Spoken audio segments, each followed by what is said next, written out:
नमस्कार दोस्तों, आज हम प्रगतिशील आंदोलन पर चर्चा करेंगे। 1936 में भारत में प्रगतिशील लेखक संघ की स्थापना हुई तथा लखनऊ में प्रेमचंद की अध्यक्षता में इसका पहला अधिवेशन हुआ। इस अधिवेशन के साथ ही एक काव्य आंदोलन के रूप में प्रगतिवाद की शुरुआत हुई। हिंदी में प्रगतिशील साहित्य का उदय प्रगतिशील लेखक संघ की स्थापना के साथ शुरू हुआ, ये समझना सही नहीं है, बल्कि प्रगतिशील साहित्य की रचना उससे पहले ही होनी शुरू हो गई थी। अंग्रेजी में जिसे प्रोग्रेसिव लिटरेचर कहते हैं और उर्दू में तरक्की पसंद अदब, उसे ही हिंदी में प्रगतिशील साहित्य का नाम दिया गया। हिंदी में प्रगतिशील साहित्य के साथ साथ प्रगतिवाद शब्द का भी प्रयोग होता रहा है। वास्तव में प्रगतिशील और प्रगतिवाद एक ही साहित्य का नाम है। डॉक्टर नामवर सिंह के अनुसार जिस तरह से छायावाद और छायावादी कविता भिन्न नहीं है, उसी तरह से प्रगतिवाद और प्रगतिशील साहित्य भी अलग नहीं है। प्रगतिवाद ने मार्क्सवाद को वैचारिक आधार के रूप में स्वीकारा और उसी के अनुरूप सामाजिक यथार्थ के रूप में किसान और मजदूर जीवन के चित्रण को अनिवार्य माना।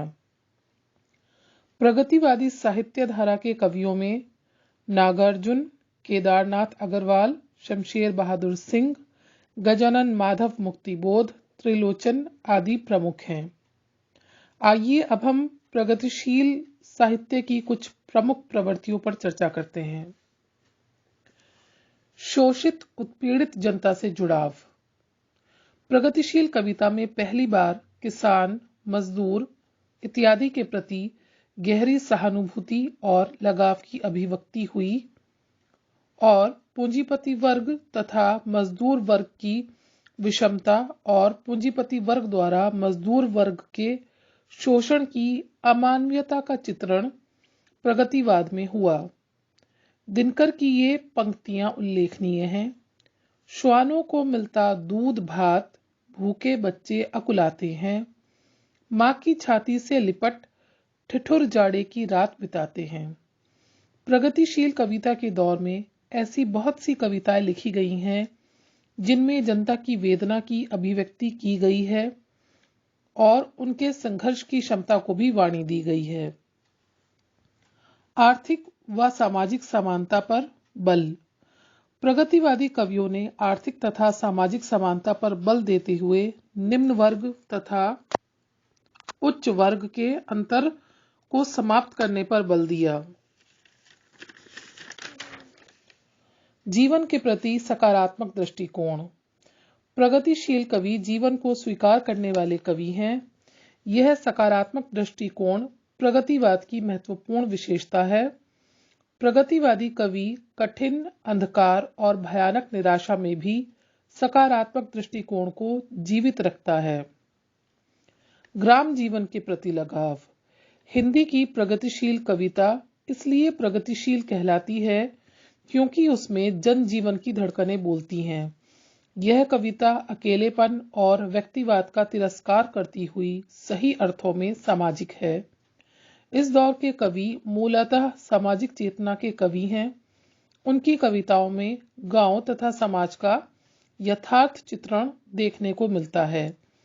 यहाँ कवि किसान की आंखों से प्रकृति को देखता है। प्रगतिवादी कविताओं में अपने समय की आम जनता, मजदूरों, किसानों के उस जीवन का परिचय मिलता है जिसमें दिन रात खून पसीना बहाने के बावजूद गरीबी, भूख, अशिक्षा और पिछड़ापन विद्यमान है। जहां मजदूरों और किसानों का जीवन, उसकी मेहनत की रोटी, उनके सपने सूदखोर महाजनों, पूंजीपतियों और भ्रष्ट शासन व्यवस्था द्वारा लगातार छीने जा रहे हैं। ओ मजदूर, तू ही सब चीजों का कर्ता, तू ही सब चीजों से दूर। कला पक्ष। प्रगतिशील कविता कला शिल्प की दृष्टि से अत्यंत समृद्ध है। इसे हिंदी में भक्ति काव्य और छायावाद के बाद सबसे शक्तिशाली और समृद्ध काव्यधारा माना जाता है। प्रगतिवाद जन आंदोलन के रूप में उभरा था, इसलिए इन कवियों ने अपनी भाषा को बहुत सरल और जन भाषा के नजदीक रखा। धरती पर ही स्वर्ग बनाना। प्रगतिवादी कवि आशावादी हैं। वे जीवन से निराश नहीं हैं। वे सपनों की दुनिया में नहीं जीते, बल्कि वे इस धरती को ही स्वर्ग के रूप में बदलना चाहते हैं। उनका मानना है कि अगर इस धरती से असमानता और ऊंच नीच की दीवार गिर जाए, तो सब जगह मानवता का प्रसार हो जाए, तो ये धरती ही स्वर्ग बन जाएगी। शोषक तथा सत्ता का विरोध। प्रगतिशील कविता की एक प्रमुख प्रवृत्ति ये है कि इसमें पूंजीवादी, सामंतवादी और साम्राज्यवादी शोषक सत्ता का विरोध लगातार दिखाई देता है। आजादी के बाद साम्राज्यवाद का विरोध तो समाप्त हो गया, लेकिन तत्कालीन राजनीतिक सत्ता का विरोध होता रहा। सामाजिक परिवर्तन पर बल। प्रगतिशील कविता की एक अन्य प्रमुख प्रवृत्ति रही है, जिसमें नारी की पराधीनता, दलितों का उत्पीड़न तथा शोषण और सांप्रदायिक विद्वेष के खिलाफ प्रगतिशील कवियों ने लगातार आवाज उठाई। रूढ़ि विरोध। प्रगतिवादी साहित्यकार ईश्वर को सृष्टि का कर्ता न मानकर जगत के द्वंद्व को ही सृष्टि के विकास का कारण मानते हैं। उन्हें ईश्वर की सत्ता, आत्मा, परमात्मा, स्वर्ग, नर्क, भाग्य इत्यादि पर विश्वास नहीं। वे धर्म को केवल एक नशा मानते हैं। उनकी नजरों में मानव की महत्ता ही सबसे ऊपर है। मानवतावाद का स्वर। प्रगतिवादी कवि मानवता की शक्ति में विश्वास रखते हैं। वह जात पात, वर्ग भेद, धर्म, कुल आदि के भेद से मानव को मुक्त करके एक मंच पर देखना चाहते हैं। नारी भावना। प्रगतिवादी कवियों का विश्वास है कि साम्राज्यवादी समाज में मजदूर और किसान की तरह नारी भी शोषित है।